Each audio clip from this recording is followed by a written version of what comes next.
오늘은 고난주간의 첫날이라 이렇게 일컬습니다.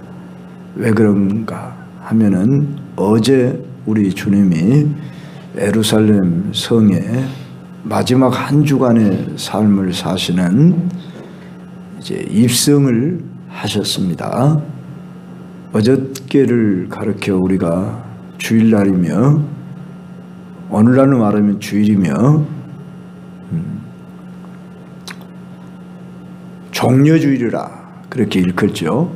그것은 예수님이 나귀를 타고 성을 들어갈 때에 많은 군중들이 심지어 어린이들까지 다 나와서 종려나무가지를 꺾고 호산나 호산나 다윗의 자손으로 오시는 이여 호산나 찬송을 막 불러대고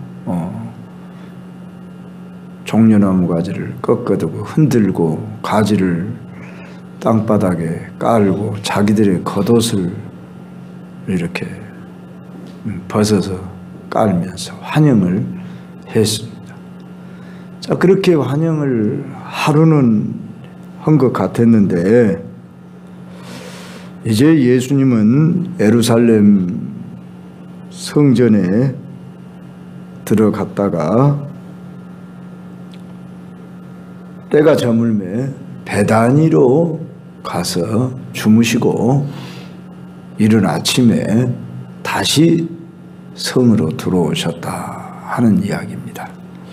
그래서 오늘 그들이 예루살렘에 들어가니라 예수께서 성전에 들어가사 오늘 이렇게 시작됩니다. 예수님께서 예루살렘에 입성해서 그 이튿날 성전을 바라볼 때 그 성전의 모습이 어떠한 모습이었느냐 하는 것입니다. 참 예수님이 성전을 청결케 하는 이 사건을 우리가 보게 되는데 비통하고 슬픈 또한 의분이 가득한 그런 마음으로 주님이 고통하셨음을 보게 됩니다. 그래서 이번 한 주간은 제가 월요일의 고난, 화요일의 고난 이런 식으로 해서 한 주간의 예수님의 생애 고난 주간의 그 매일의 삶 속에 핵심되는 구절을 잡아가지고 이 고난 주간에 하루하루 어떤 삶을 사셨는가 하는 것을 살펴보고자 합니다. 오늘은 예루살렘 성전을 보는 고난입니다. 이 유대인에게 있어서 성전은 어떤 의미를 가지고 있느냐? 이 성전은 시대마다 참 많은 과정을 거쳤습니다. 바벨론에 의해 성전이 파괴되기도 하고 다시 수룹바벨에 의해서 성전이 지어지기도 하고 또다시 파괴되면 또다시 지어지고 하는 과정 속에 당시 예수님이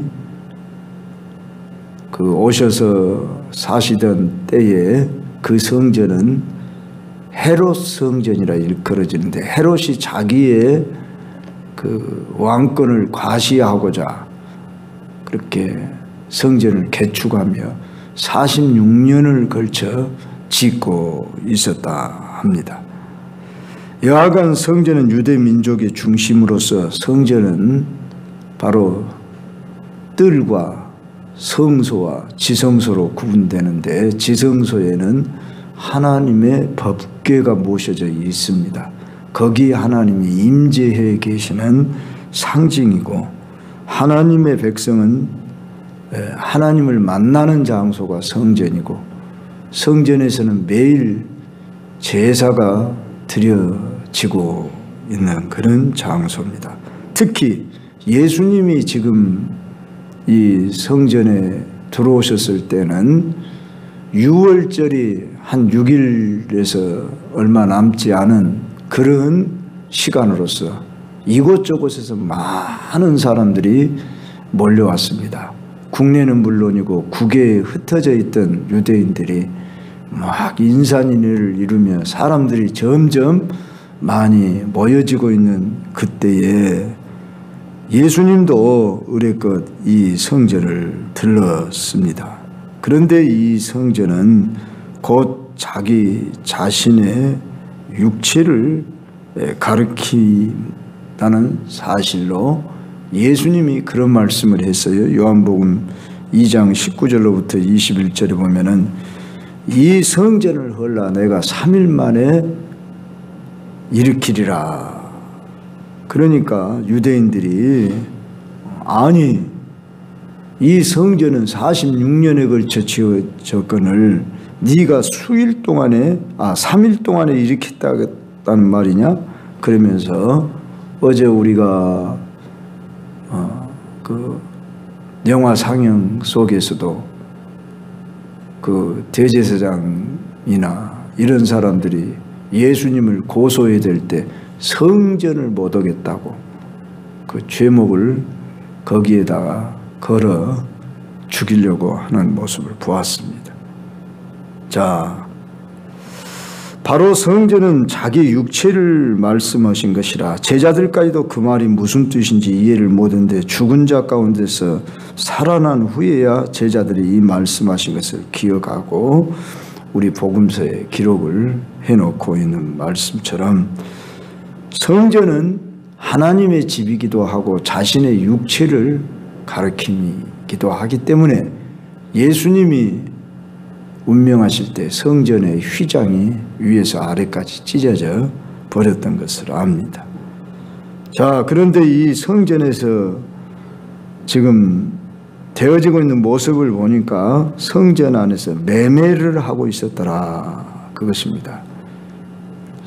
소나 양이나 염소나 비둘기 이런 동물들의 울음소리가 들리고 이 짐승들을 사고 파는 이런 일들이 있었더라. 그럼 왜 이런 일이 있었을까?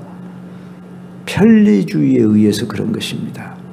한번 생각해 보십시오. 저 외국에서 예루살렘까지 왔을 때에 제사를 드릴 제물을 구해야 할 건데 가난한 사람은 비둘기 한 쌍이나 두 쌍이라도 구해야 하고 좀 생활이 넉넉한 사람은 양이나 염소를 드릴 수 있으니 나름대로 다 이 예물을 준비한다고 하려고 할 때에 그 멀리서 끌고 오면은 병나버리고 죽어버리고 그러지 않겠습니까?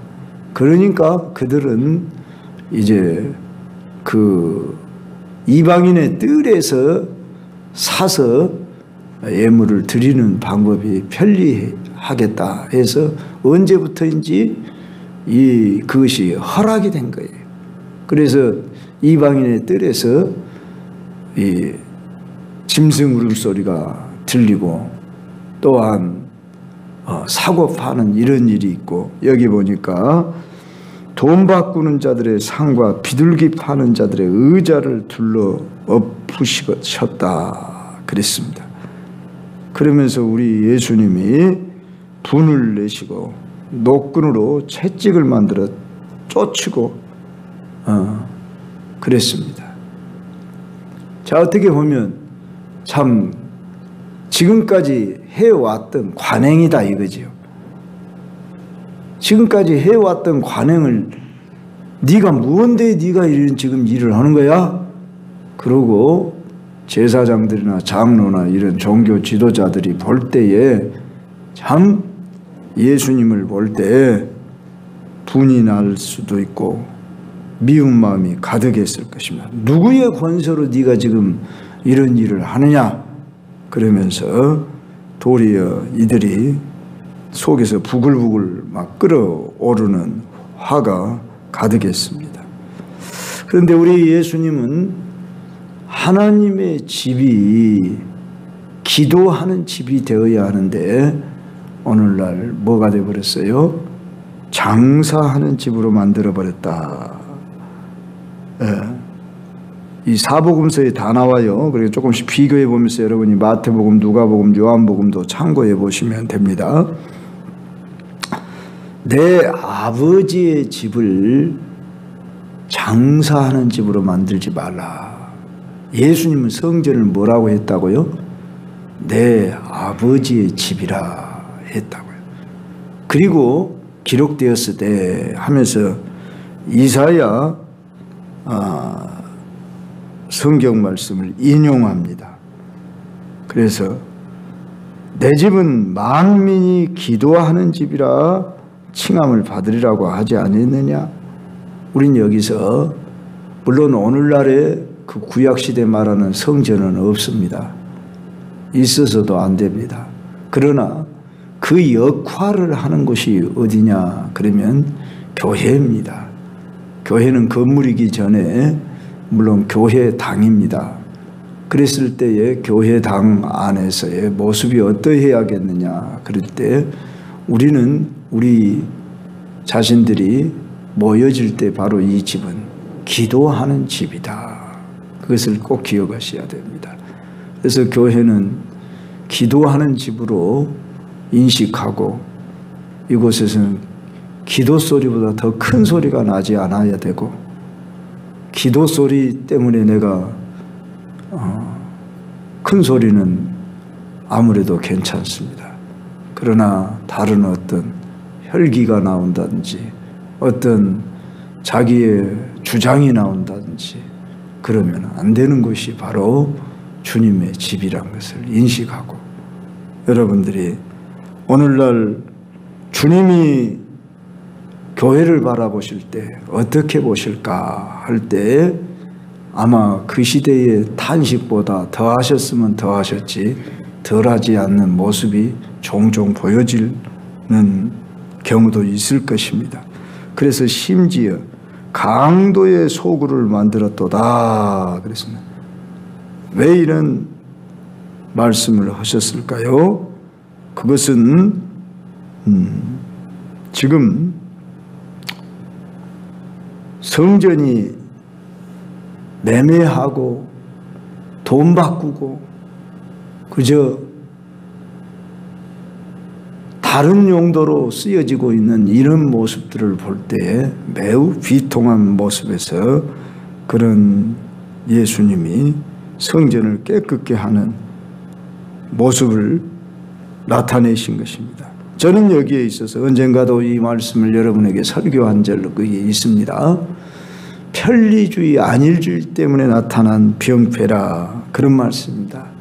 쉽게 편하게 예수님 믿자. 꼭 그렇게 새벽까지 나와야 합니까? 지금이 얼마나 바쁜 시대인데요. 이런 식으로 오고 꼭 그렇게 해야 합니까? 그러면서 오늘날도 많은 경우에 편리주의, 안일주의, 자기 중심주의, 심지어 이기주의, 무엇이 더 이익이 되느냐, 유익이 되느냐 이쪽 편에 더 많은 생각을 하고 시간과 물질과 어떤 정성을 들이는 일에 참 인본주의로 나아가는 현대인들의 모습들. 그래서 제가 며칠 전에도 오늘날 교회의 최대 적이 뭐라고 했죠? 제가 세속주의라 그런 말입니다. 이단보다 더 무서운 것이 세속주의라는 것을 꼭 알아야 합니다. 세상에 빨리빨리 편하게 쉽게 그렇게 예수를 믿어야 하는 것을 요구하는 시대 속에 우리가 살아가고 있습니다. 그럴 때에 저는 서로 돌아와 사랑과 선행을 격려하며 모이기를 패하는 어떤 사람들의 습관과 같이 하지 말고 오직 그날이 가까움을 볼수록 더욱 그리하자 하는 히브리서 10장 24절로 25절의 말씀이 생각납니다. 우리 모이기를 힘쓰자. 아무리 시대가 변해도 아무리 어때도 모여야 합니다. 모여지는 집이 교회 하나님의 전이라 하는 것을 꼭 잊지 말아야 할 것입니다. 자, 이들이 왜 타락의 길로 갔습니까? 그것은 상업주의 이익의 수단으로 전락해서 바로 편리주의에서 나아가 상업주의, 한마디로 표현하면 돈이에요. 오늘 이 시대 현대도 제일 중시 여기는 게 뭡니까? 돈은 필요한 것입니다. 심지어 유익한 것이라고 말할 수 있을지 모르지만 돈을 사랑하며 일만하게 뿌리가 되나니 이것을 탐내는 자들은 미혹을 받아 믿음에서 떠나 많은 근심으로써 자기를 찔렀도다 그랬습니다. 돈은 필요하고 유익한 것인지 모를지만 돈 그 자체를 탐내지 말아라 그랬습니다. 사실 오늘 교회당도 돈이 필요합니다. 돈이 있어야 어떻게 보면 선교도 합니다. 그런데 돈 그 자체를 사랑함이 일만하게 뿌리라 그랬습니다. 사랑함이라고 그랬어요. 하나님 사랑보다 돈 사랑, 물질 사랑을 더하면 바로 미혹을 받는 것이다. 그렇게 말씀했습니다. 우리는 교회의 본질이 뭐고 사명이 뭔가를 잃지 말아야 합니다. 그래서 돈은 필요한 것이고 유익한 것이지만 그것을 자체를 욕심내면 안 된다 그런 말이죠. 하나님을 위하여 돈은 필요한 것이고 유익한 것이고 나를 위해 쓰는 것이 아니라 주를 위해 쓰고 주님이 필요한 만큼 내게 주신 것으로 나는 만족하고 그렇게 살아가도록. 어쩌면 너무 또 돈에 대해서 그냥 그것은 가까이 하면 안 되는 것이냐 하고 경건주의로 사는 그것도 문제가 있을 수 있죠. 우리 예수님도 헌금에 대해서 말씀을 하셨고 인색하거나 억지로 하지 말지니 하신 말씀과 함께 교훈을 하셨던 바를 말씀합니다. 그래서 네 재물을 하늘에 쌓아두라 그랬습니다. 자, 이제 저는 이 성전이라는 단어 속에서 오늘날의 진정한 성전은 뭐고 어떻게 우리는 성전을 회복하는 삶을 사느냐, 눈에 보이는 성전을 짓는 이런 회복이 아닌 오늘날에 말하는 이 성전의 의미가 뭐냐 그러면 여러분 고린도전서 3장 16절 17절 말씀을 기억해야죠. 너희가 하나님의 성전인 것과 하나님의 성령이 너희 안에 거하시는 것을 알지 못하느뇨? 누구든지 하나님의 성전을 더럽히면 이 사람을 멸하시리라. 그렇게 사도 바울이 고린도 교회 성도들을 향해 말씀했습니다. 오늘날의 성전은 심령 성전입니다.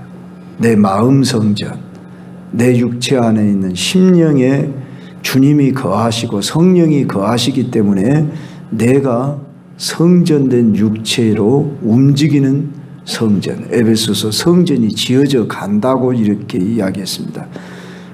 그래서 여러분이나 저가 주님을 머리로 하고 우리는 지체되어 연합된 성전을 이루어 가는 것입니다.